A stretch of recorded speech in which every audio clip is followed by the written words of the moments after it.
Hi again, Ryan Schrout from PC Perspective here, and today we have a brand new graphics card that is going to be burning up wallets for a cool $1,200.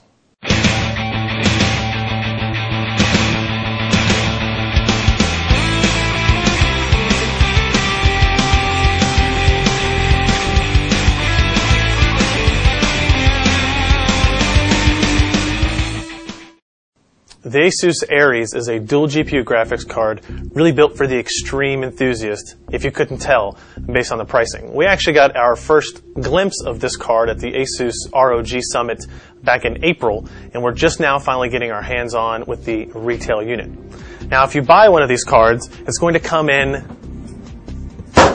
this box, which is about the size of a small suitcase. And inside that box, you will find this briefcase. It has all the contents, including the graphics card, adapters, power connectors, and documentation. Alright, here you can see the ARES card is well protected in this kind of custom foam case here. It is a very heavy graphics card, heavy copper heat sinks. Also included in the box is an ROG ASUS USB mouse. You've got a case badge, HDMI to single-link DVI passive adapter. You also have a pair of 6-pin PCI Express to 8-pin PCI Express adapters, since the card does require two 8-pin power connections. And you also have a crossfire cable here in case you want to connect another 5870 or 5970 or ARES card, whatever you want to do there. And then underneath the graphics card, you have all of the documentation, the driver CDs, how to change the lock on your new briefcase. And that pretty much is everything inside. The ARES card is built around a pair of true Radeon HD 5870 GPUs, not 5850s like the Radeon HD 5970 card. And each has 1600 stream processors.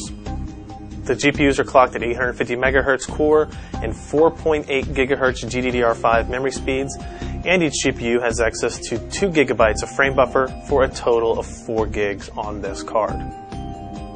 The ARES has a single dual-link DVI output, a DisplayPort connection, and an HDMI connection.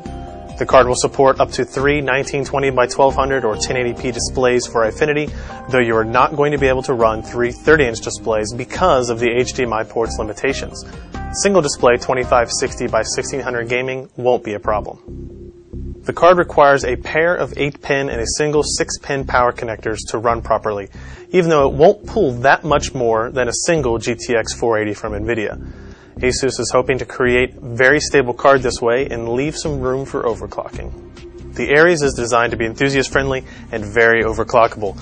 Using the Smart Doctor software, ASUS has seen overclocks on the core speed approaching 1 GHz by increasing the voltage of the GPU to about 1.275 volts. We will be testing that to see what limits we can reach as well. The card is also easy to take apart with just a couple dozen screws to get out of the way for those users looking to apply their own thermal compound or maybe go for some more exotic cooling solutions. I can already hear the LN2 guys drooling over that. The fan on the ARES pushes 600% more air through the copper coolers than the stock heatsink, while offering sound levels lower than that of a single HD 5970. If it all sounds too good to be true, it shouldn't, based on the price. ASUS is only going to be making 1,000 of these limited edition graphics cards, and they're going to run about $1,200 a piece.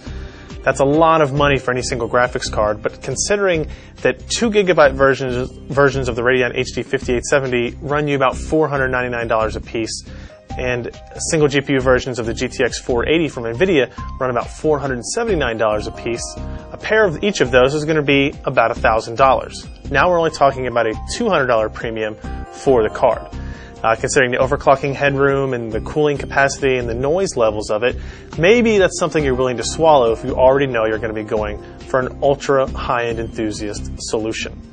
Now, we have more benchmarks, testing, and analysis at our full review at pcper.com, the URL of which is appearing below me right now, so be sure to check that out for all of the details on the new ASUS ARES graphics card. For now, I'm Ryan Schrout for PC Perspective. Thanks for watching.